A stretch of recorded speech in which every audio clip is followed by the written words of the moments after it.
He's the successor to the former socialist leader Hugo Chavez, and he's carried on his policies promising to uplift the poor.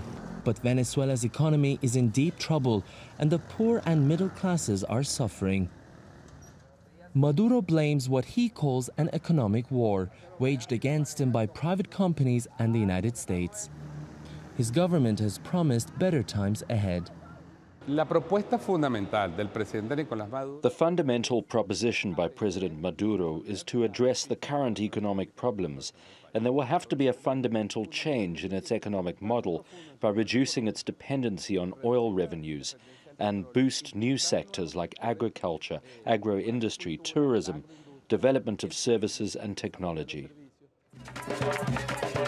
But the opposition believes that the hyperinflation, chronic shortages of food and medicine, as well as the rise in murder rates can all be blamed on Maduro's government. And they say he has destroyed democracy in Venezuela.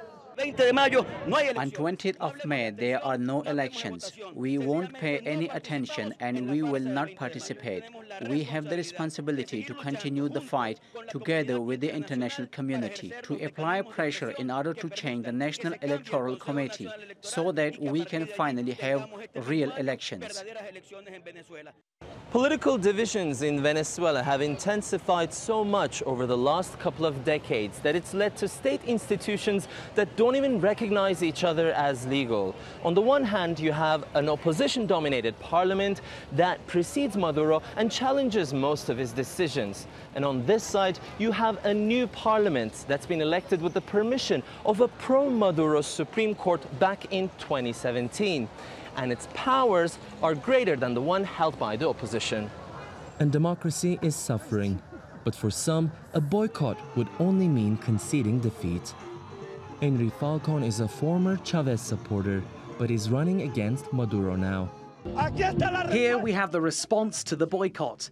The people's response, which says we're not going to sit with our arms folded because we have to go out and defend Venezuela. And I, here and now, say to Nicolas Maduro that the people want you to go to hell.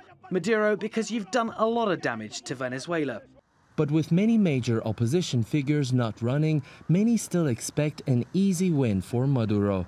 But whether it will help with his legitimacy is open to question.